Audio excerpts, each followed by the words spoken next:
Y continuamos nosotros con el estudio de la palabra del Señor en Mateo capítulo 27. La palabra del Señor en Mateo capítulo 27. Vamos a dar lectura solamente a algunos versículos porque es una lectura bastante prolongada y para evitar utilizar el tiempo solo en la lectura vamos a tratar esta lectura de acortarla. Dice: Jesús sentenciado a muerte. Jesús sentenciado a muerte. Está Jesús frente al gobernador Pilato y él determinará sobre su vida porque es la autoridad correspondiente para sentenciarle a la crucifixión. El versículo 15 dice: ahora bien, en el día de la fiesta, el gobernador podía soltar al pueblo un preso, el que quisieran. Y tenían entonces un preso llamado Barrabás. Reunidos pues ellos, les dijo Pilato: ¿a quién queréis que os suelte? ¿A Barrabás o a Jesús, llamado el Cristo? Porque sabía que por envidia le habían entregado. Y estando él sentado en el tribunal, su mujer le mandó decir: no tengas nada que ver con este justo, porque hoy he padecido mucho en sueños por causa de él. Pero los principales sacerdotes y los ancianos persuadieron a que pidiese a Barrabás y que Jesús fuese muerto. Este es el panorama en el cual se encuentra el juicio de el Señor. Jesús entonces es sentenciado a muerte. En este pasaje nos da la impresión de que Pilato estaba peleando una batalla perdida. Está claro que Pilato no quería condenar a Jesús. Lo vemos a través de la palabra que hemos leído, ¿no? Porque Jesús había impresionado vivamente a Pilato. Y este reconocía a un revolucionario a primera vista y Pilato se dio cuenta que Jesús tenía todo menos de revolucionario, ¿no? En el sentido político, por supuesto. Por lo cual Pilato fue un hombre que sintió verdaderamente el poder de Jesús, de su presencia, y tuvo miedo de someterse a él. Tuvo mucho temor, lo respetó de una forma muy, pero muy clara. Y por todos los medios, Pilato trataba de que Jesús sea sacado libre. Dice la palabra del Señor que según la costumbre que acostumbraban en la fiesta, como para querer apaciguar y congraciarse con el pueblo dominado, en este caso el pueblo judío, entonces daban a elegir al mismo pueblo a dos personajes, de los cuales uno sería sentenciado a muerte y el otro libertado. Así que Pilato en este caso aprovechó esta costumbre y buscó la manera de evadir su responsabilidad.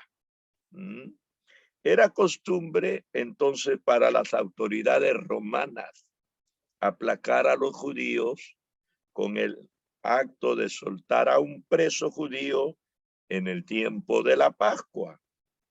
Y uno de estos convictos que podían ser elegidos era Barrabás. Barrabás era un judío culpable de sedición y culpable de múltiples asesinatos. Como rebelde contra el gobierno de Roma, es probable que tuviese popularidad entre los judíos, porque ya sabemos la opresión en la que ellos vivían, y si habría visto alguna persona que se enfrentara a Roma, pues habría hallado gracia ante su pueblo. De modo que cuando Pilato les hizo escoger entre Jesús y Barrabás, clamaron por la libertad de Barrabás. El gobernador, en este caso, no se sorprendió por la actitud y la elección del pueblo. Sabía que la opinión pública había sido en parte formada por los principales sacerdotes que tenían mucha, pero mucha envidia del ministerio de Jesús.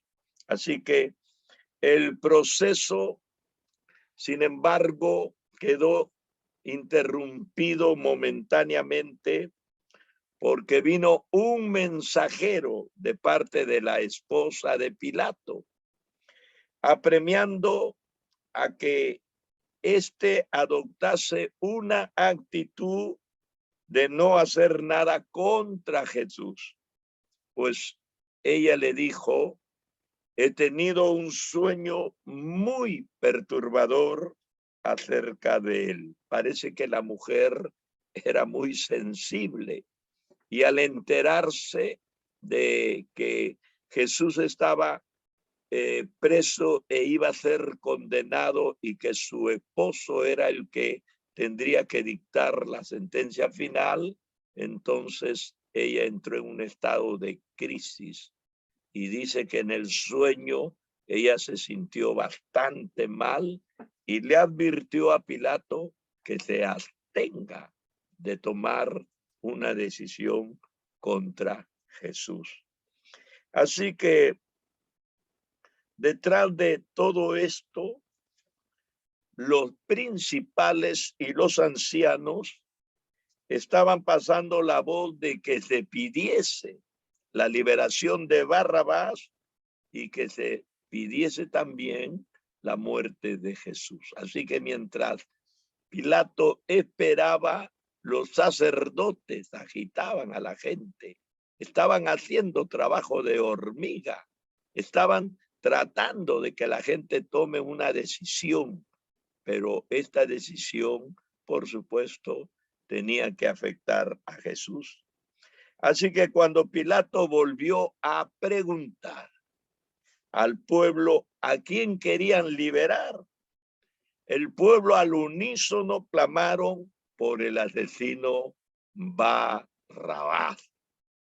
Atrapado entonces Pilato en su propia indecisión, Pilato preguntó como para tratar de persuadir, de convencer a la gente tal vez de un error, de una equivocación, de apresuramiento, ¿no? Entonces Pilato preguntó: ¿qué pues haré de Jesús llamado el Cristo?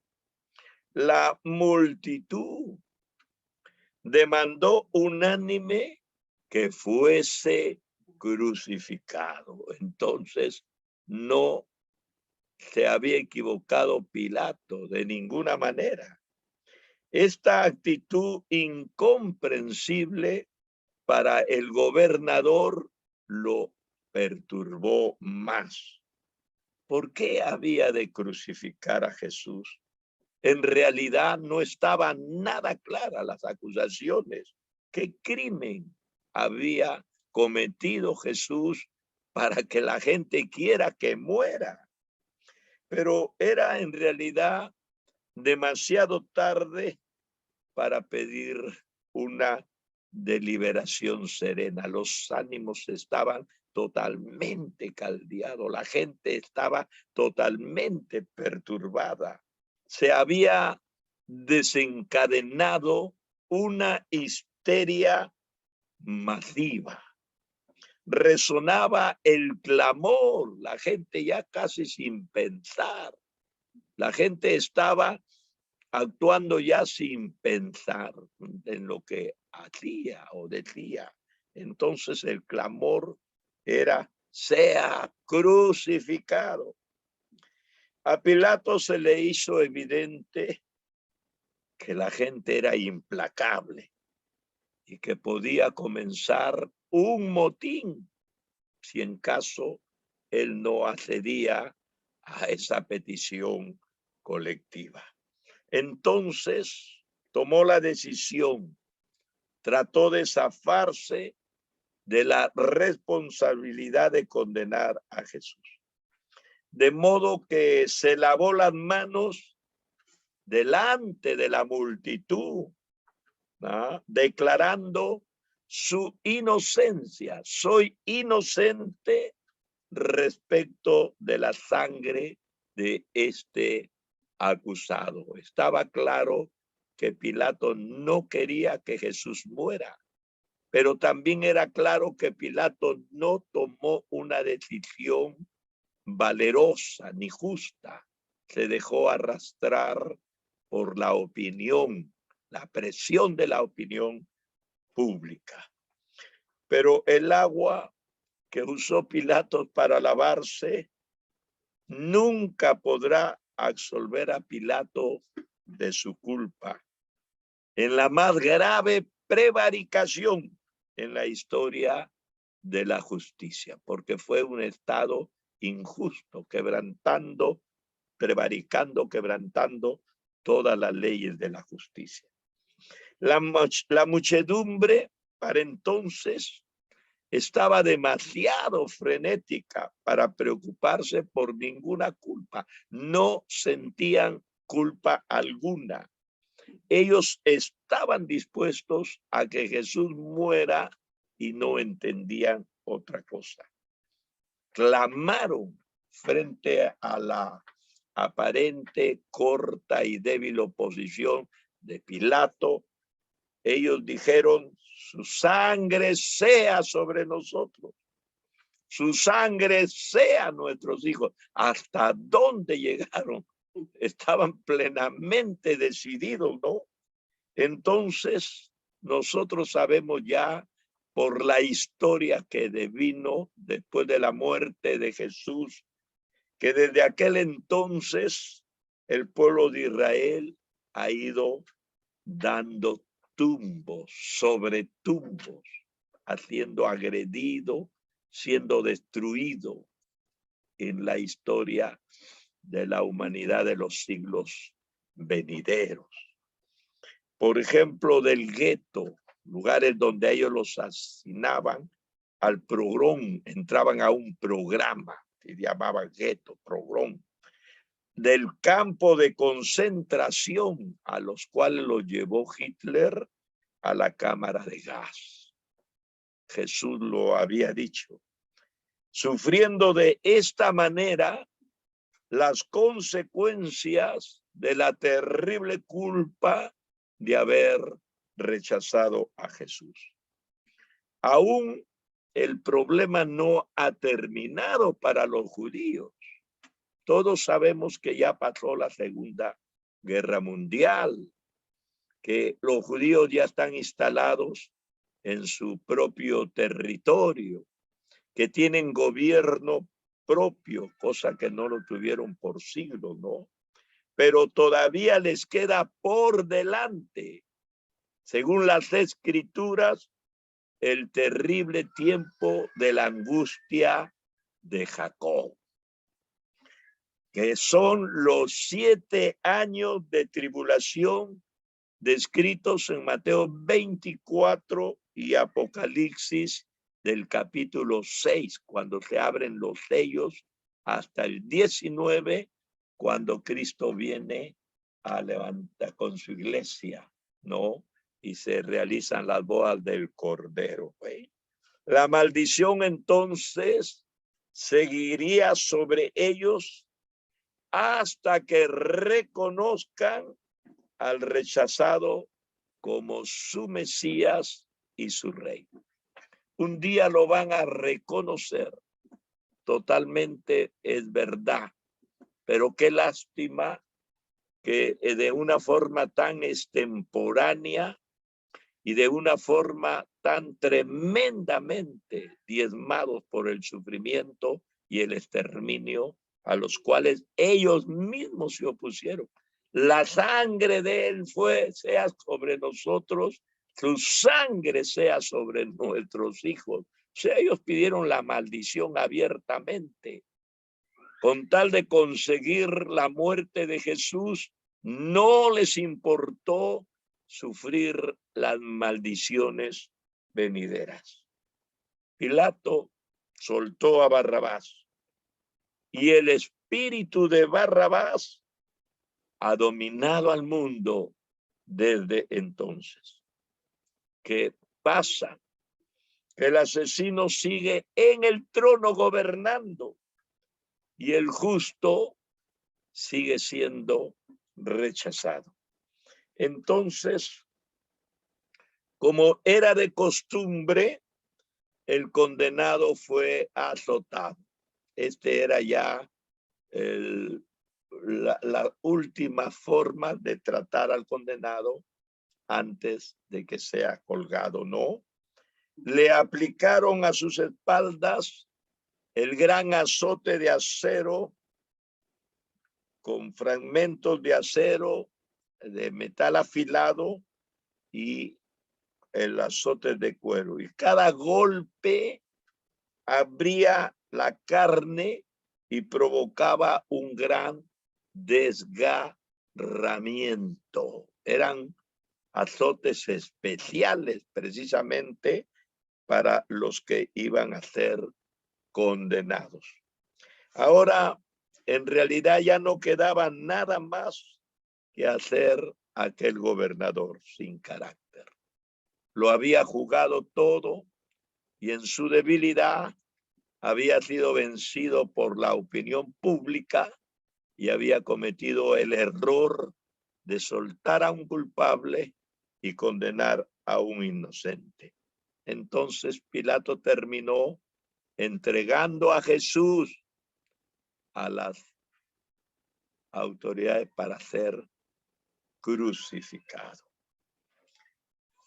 Mientras que algunos de la compañía romana, compuesta entre 200 y 600 soldados, hicieron los arreglos para la crucifixión. Eran los romanos los que ejecutaban esta crucifixión. Otros se divirtieron cruelmente con Jesús. En el capítulo 26, los versículos que vienen en la próxima lección y el capítulo también, ¿no? 67, vemos cómo lo atacaron al Señor. Bien, del estrado del juicio, entonces lo llevaron al pretorio, que probablemente era la residencia del procurador. Lo desnudaron probablemente de la parte superior del cuerpo, de la cintura para arriba. Pusieron sobre sus hombros un manto de escarlata.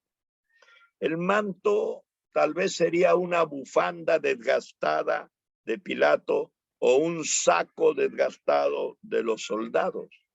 En todo caso, representaba para ellos burlescamente el vestido real.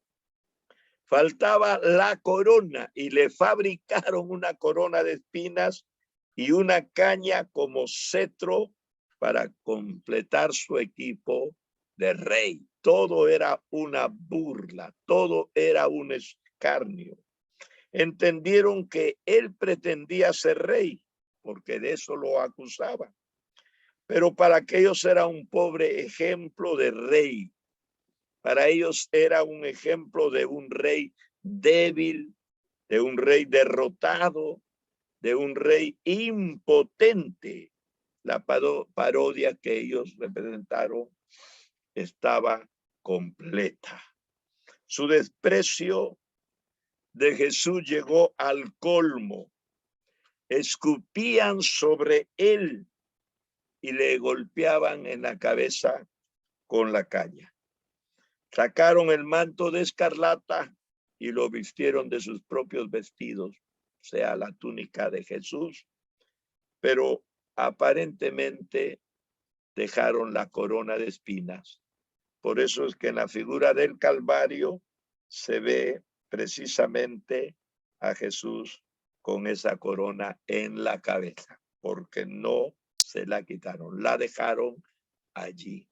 Jesús había sido juzgado y condenado, y todo lo que debía hacerse para condenarlo había llegado a la consumación. No había nada que hacer. No había ninguna forma de liberación. Estaba camino a la cruz. Bien, Jesús fue sentenciado a muerte y a muerte de cruz. Dice la palabra del Señor, pero en el trasfondo de este espectáculo circense, esta parodia llena de injurias y prevaricatos, ¿no? Porque fue el quebrantamiento total de una ley. Jesús enmudeció, dice la palabra del Señor, como oveja fue llevado al matadero y no abrió su boca para defenderse. Aceptó gustosa y personalmente su muerte, que era la muerte del Cordero Pascual, derramando su sangre para la remisión del mundo. Dios nos bendiga. Continuamos la próxima semana, Dios mediante, con el resto aún de los capítulos que nos queda. Dios nos bendiga. Dios nos bendiga.